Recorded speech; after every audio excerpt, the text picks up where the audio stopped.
耶！我的键盘终于到了。之前呢订了一个 Keychron 的 K8 键盘，然后打算把我原本的就是薄膜式的键盘给换掉。那我们等一下呢就来开箱这个热腾腾的键盘。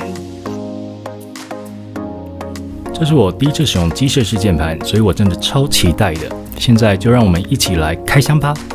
打开外盒后，第一层看到的是一层防护的泡棉，然后呢有一张字体有一点小的键盘的基本的操作卡。再来翻到背面呢，这个字体更小，好吧，那我们就先放一边，反正连线呢应该不会太难。再来呢是一张橘色的，看起来好像蛮重要的一个资讯，它就是告诉你呢，如果你要更换键轴的话，小心不要把拼角弄歪。再来呢有额外附上一包是否 Windows 系统的功能键做替换。终于有厂商是以 Mac 系统做出厂设置了，哈哈哈哈哈。那同时呢，它也可以做有线的连接，所以附了一个 USB-A 对 USB-C 的一个连接线。那 C 的部分呢，有做一个 L 型的一个贴心的设计。另外附上的呢是2个工具，一个是可以让你把键轴拔起来的工具，长的这个呢是可以让你拔键帽的工具。那暂时的我应该今天不会用到，我们就把它丢一边先喽。再来就是主角登场的时刻啦。拆了这个很像蛋黄酥外壳的盖子后，终于踏取到了键盘的本人。在左侧分别是 USB-C 的连接孔、Windows 跟 Mac 系统以及连线方式的切换钮。因为机械式键盘的构造让它天生就带着一定的厚度，所以在背后呢有做了2种的支撑架，可以让用户自由的切换。那不得不说呢，这种合而为的设计啊，真的还蛮不错的。同时 Keychron 也为了 K8 推出了原木的掌托，因为是以整根的胡桃木打造，所以在坚硬的材质本体外呢，还包覆了一层平滑细密的触感，更因为原木本身的纹路与键盘搭配出了一种高级感。其实呢，这次更换键盘的动机是源自于我对 RGB 的信仰。各位兄弟姐妹们，请来跟我一起见证这股 RGB 的魅力吧。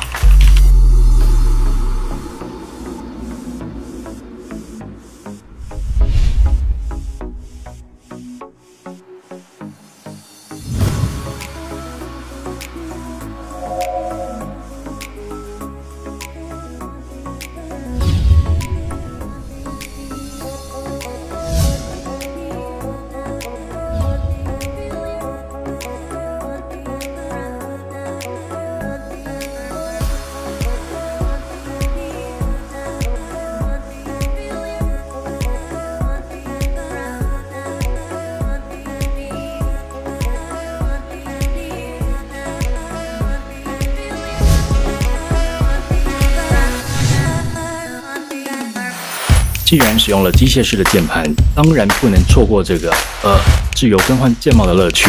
首先挑选好你想要的颜色款式，只要是跟键盘本身相符的规格，都可以透过所附的工具自由的做更换。就像是这个样子。好，那我就开始咯。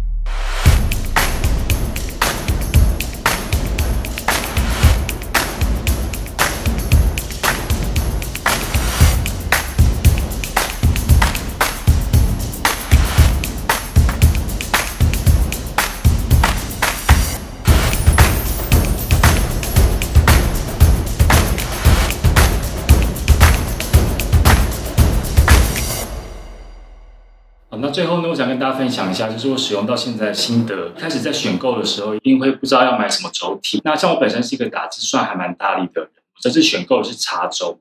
我觉得这样的轴体对我来讲，使用上面呢感受还算蛮不错的，会有还蛮明显的敲击的声音，但是又不会到手指都不会太累。另外一点就是这个键盘它上面是没有注音符号的，所以一开始我还有点担心说日后打字会不会造成困扰。不过因为大家打字都已经打了大概10几20年，所以你的手指头都一定会记得每一个注音符号的位置在哪里，所以使用上是不太会有什么样太大的问题。Keychron 在机械式键盘里面来讲，以这样的价格可以入手这样的产品，我觉得 CP 值已经算蛮高的。好了，那以上几点呢，就提供给大家做参考。今天的影片就到这边喽，我们下次影片见，拜拜。一群宅家无聊吗？